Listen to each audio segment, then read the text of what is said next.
President, could you please react to the reports of secret government surveillance of phones and internets? And can you also assure Americans that the government, your government, doesn't have some massive secret database of all their personal online information and activities? Yeah. When I came into this office, I made two commitments that are more important than any commitment I make. Number one, to keep the American people safe, and number two, to uphold the Constitution. And that includes what I consider to be a constitutional right to privacy and an observance of civil liberties. Now, the programs that have been discussed over the last couple of days in the press are secret in the sense that they're classified, but they're not secret in the sense that when it comes to telephone calls, every member of Congress has been briefed on this program. With respect to all these programs, the relevant intelligence committees are fully briefed on these programs. These are programs that have been authorized by broad bipartisan majorities repeatedly since 2006. And so I think at the outset it's important to understand that your duly elected representatives have been consistently informed on exactly what we're doing. Now, let me take the two issues separately. When it comes to telephone calls, nobody is listening to your telephone calls. That's not what this program's about. As was indicated, what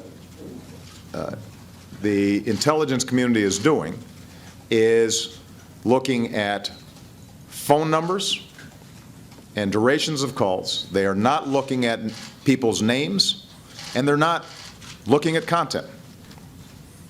But by sifting through this so-called metadata, they may identify potential leads with respect to folks who might engage in terrorism.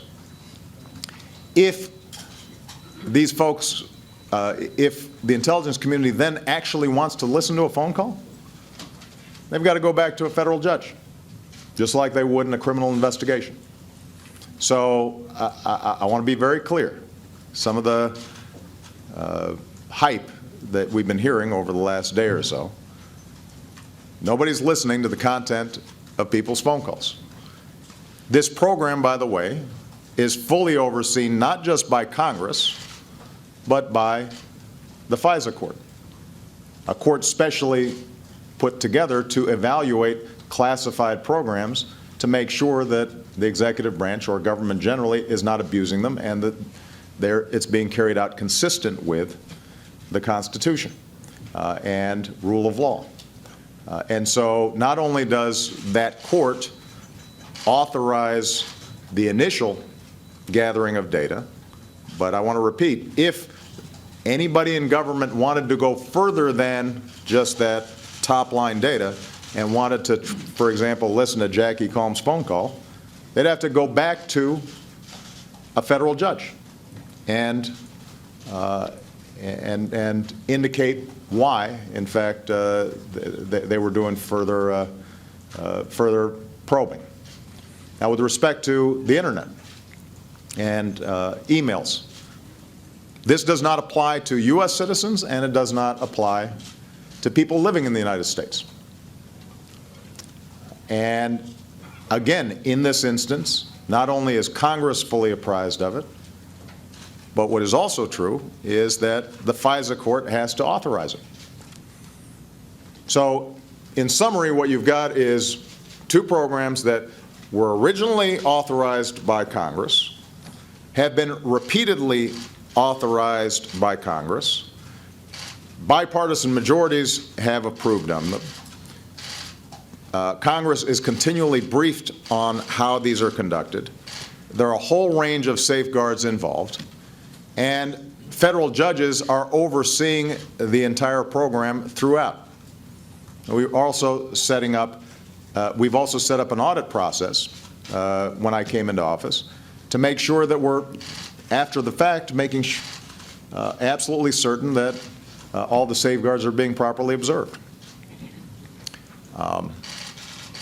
Now, having said all that, you'll remember when I made that speech a couple of weeks ago about the need for us to shift out of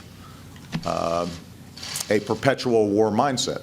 I specifically said that one of the things that we're going to have to discuss and debate is how are we striking this balance between the need to keep the American people safe and our concerns about privacy. Because there are some trade-offs involved. I welcome this debate, and I think it's healthy for our democracy. I think it's a sign of maturity, because probably 5 years ago, 6 years ago, we might not have been having this debate. And I think it's interesting that there's some folks on the left, but also some folks on the right who are now worried about it, who weren't very worried about it when it was a Republican president. I think that's good that we're having this discussion. But I think it's important for everybody to understand, and I think the American people understand, that there are some trade-offs involved. You know, I came in with a healthy skepticism about these programs. My team evaluated them. We scrubbed them thoroughly. We actually expanded some of the oversight, increased some of the safeguards. But my assessment and my team's assessment was that they help us prevent terrorist attacks. And the modest encroachments on privacy that are involved in getting phone numbers or duration without a name attached and not looking at content, that on net, it was worth us doing. Now, some other folks may have a different assessment of that. But I think it's important to recognize that you can't have 100% security and also then have 100% privacy and zero inconvenience. We're going to have to make some choices as a society. And what I can say is that in evaluating these programs, they make a difference in our to anticipate and prevent possible terrorist activity. And the fact that they're under very strict supervision by all three branches of government, and that they do not involve listening to people's phone calls, do not involve reading the emails of U.S. citizens or U.S. residents, absent further action by a federal court that is entirely consistent with what we would do, for example, in a criminal investigation.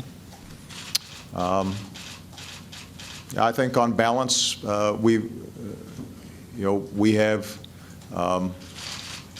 established a process and a procedure that the American people should feel comfortable about.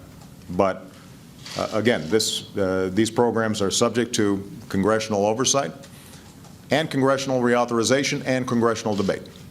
And if there are members of Congress who feel differently, then they should speak up, and we're happy to have that debate.